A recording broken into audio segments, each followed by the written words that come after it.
에스라가 하나님의 성전 앞에 엎드려 울며 기도하여 죄를 자복할 때에 많은 백성이 크게 통곡하매 이스라엘 중에서 백성의 남녀와 어린아이의 큰 무리가 그 앞에 모인지라. 엘람 자손 중 여히엘의 아들 스가냐가 에스라에게 이르되 우리가 우리 하나님께 범죄하여 이 땅 이방 여자를 맞이하여 아내로 삼았으나 이스라엘에게 아직도 소망이 있나니 곧 내 주의 교훈을 따르며 우리 하나님의 명령을 떨며 준행하는 자의 가르침을 따라 이 모든 아내와 그들의 소생을 다 내보내기로 우리 하나님과 언약을 세우고 율법대로 행할 것이라. 이는 당신이 주장할 일이니 일어나소서. 우리가 도우리니 힘써 행하소서. 하니라. 이에 에스라가 일어나 제사장들과 레위 사람들과 온 이스라엘에게 이 말대로 행하기를 맹세하게 하매 무리가 맹세하는지라. 이에 에스라가 하나님의 성전 앞에서 일어나 엘리야십의 아들 여호하난의 방으로 들어가니라. 그가 들어가서 사로잡혔던 자들의 죄를 근심하여 음식도 먹지 아니하며 물도 마시지 아니하더니 유다와 예루살렘에 사로잡혔던 자들의 자손들에게 공포하기를 너희는 예루살렘으로 모이라. 누구든지 방백들과 장로들의 훈시를 따라 3일 내에 오지 아니하면 그의 재산을 정몰하고 사로잡혔던 자의 모임에서 쫓아내리라. 안녕하세요. 오늘 저희가 좀 깊이 들여다볼 자료는요. 허남진 목사님의 설교문 일부입니다. 에스라 10장, 그중에서도 스가냐라는 인물, 이 인물에 좀 초점을 맞춰보려고 해요. 배경이 그 바빌론 포로 생활에서 막 돌아온 이스라엘 백성들이거든요. 근데 또다시 큰 위기에 처한 상황이에요. 과거에 정말 나라를 잃게 만들었던 바로 그 문제, 이방 민족과의 결혼 문제가 다시 생긴 거죠. 공동체 정체성이 흔들릴 만한 사안이라 지도자 에스라마저 깊은 절망에 빠져 있었어요. 바로 그때 스가냐가 나섭니다. 오늘 탐구는 이 절망 속에서 스가냐가 어떻게 희망의 길을 열었는지 그 핵심을 같이 한번 찾아보는 시간입니다. 네, 맞아요. 이게 그냥 옛날 이야기가 아니고요. 절망적인 상황에서 한 개인이 어떤 태도를 보이느냐가 공동체 전체에 어떤 변화를 줄 수 있는지 이걸 보여주는 상당히 흥미로운 사례죠. 스가냐가 했던 말 하나하나가 다 중요한 단서가 됩니다. 그렇죠. 가장 먼저 눈에 딱 들어오는 게 스가냐가 우리가 우리 하나님께 범죄하여 이 땅 이방 여자를 맞이하여 아내로 삼았으나 이렇게 말하는 부분이요. 근데 자료를 보면 스가냐 자신은 이 문제에 직접 관련이 없었을 가능성이 크다고 하잖아요. 그런데도 나가 아니라 우리의 죄라고 말해요. 이게 참 남 탓하기 쉬울 텐데 왜 그랬을까요? 여기서 이제 핵심이 바로 공동체적 책임의식인 것 같아요.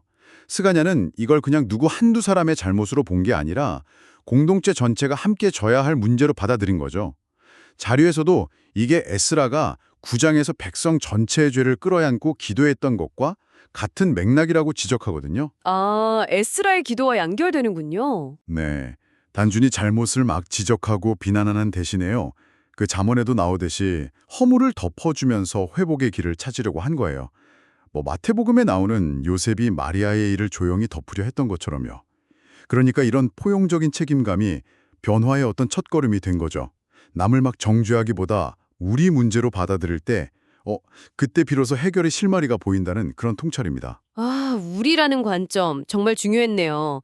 근데 당시 상황을 생각해보면 정말 과거 트라우마가 생생한데 똑같은 잘못을 또 하고 있었으니 그 절망감이 엄청났을 것 같아요. 에스라조차 그냥 털썩 주저앉아 있었잖아요. 맞아요. 그런데 스가냐는 바로 그 순간에 이스라엘에게 아직도 소망이 있나니 라고 외칩니다. 이건 현실 도피가 아니라면 도대체 어디서 나온 용기일까요? 바로 그 지점이 아주 흥미롭습니다. 스가냐는 문제의 심각성을 누구보다 잘 알았을 거예요. 그럼에도 불구하고 그는 현실 너머를 본 거죠. 자료에서는 이걸 하나님의 긍휼하심에 대한 믿음, 여기서 나온 소망으로 해석해요.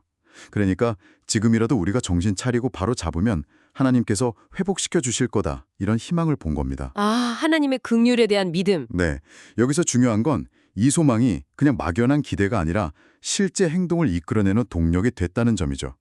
우리 삶에서도 사실 그렇지 않나요? 아무리 어려운 문제 앞에서도 회복될 수 있다는 믿음, 그 마음이 변화를 만드는 경우가 많잖아요. 맞아요. 그래서 스가냐는 희망만 딱 던져주고 끝난 게 아니었어요. 절망에 빠진 에스라에게 아주 구체적으로 요구하잖아요. 이는 당신이 주장할 일이니 일어나소서, 우리가 도우리니 힘써 행하소서. 이건 그냥 위로가 아니라 리더에게 책임을 다시 일깨우면서 동시에 엄청난 지지를 약속하는 거잖아요. 정확합니다. 이게 결정적인 전환점이 된 거죠.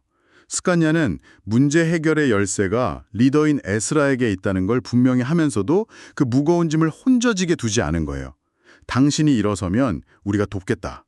이 약속으로 용기를 팍 주는 거죠. 네네. 자료에서 인용한 구절 있잖아요. 되는 공동체는 일을 잘하는 공동체가 아니라 서로 마음을 모으고 격려하며 돕는 공동체다. 이게 딱 맞는 상황인 거죠. 아, 그 구절이요? 네. 개인의 능력만 강조하는 게 아니라 서로 지지하고 협력할 때 공동체가 위기를 넘어서 앞으로 나아갈 수 있다. 이런 강력한 메시지를 주는 겁니다. 스가냐의 이 한마디가 정말 멈춰있던 에스라와 이스라엘 공동체 전체를 다시 움직이게 만든 거예요. 오늘 허남진 목사님 설교 자료를 통해 본 이 스가냐 이야기, 정말 많이 생각을 하게 하네요. 위기 앞에서 남 탓하지 않고 우리 문제로 끌어안는 그 책임감, 또 절망 속에서도 포기하지 않고 길을 찾는 희망의 선언, 그리고 주저앉은 리더와 동료들을 향한 구체적인 격려와 지지, 이 세 가지가 절망을 희망으로 바꾼 핵심 동력이었던 것 같습니다. 네, 그렇습니다. 스가냐의 모습은 시대를 넘어서 우리에게도 중요한 질문을 던져주고 있죠. 여기서 한 걸음 더 나아가서 여러분께 질문을 한번 던져보고 싶습니다. 스가냐처럼 여러분이 속한 공동체의 어려움을 나의 아픔으로 여기고 힘든 상황 속에서도 긍정적인 가능성을 발견하면서 주변 사람들에게 구체적인 힘과 용기를 실어주는 역할, 이걸 여러분의 삶 속에서 또 여러분이 속한 공동체 안에서 어떻게 한번 실천해 볼 수 있을까요? 이 질문을 잠시 마음에 품어보시면서 오늘 탐구를 마무리하겠습니다.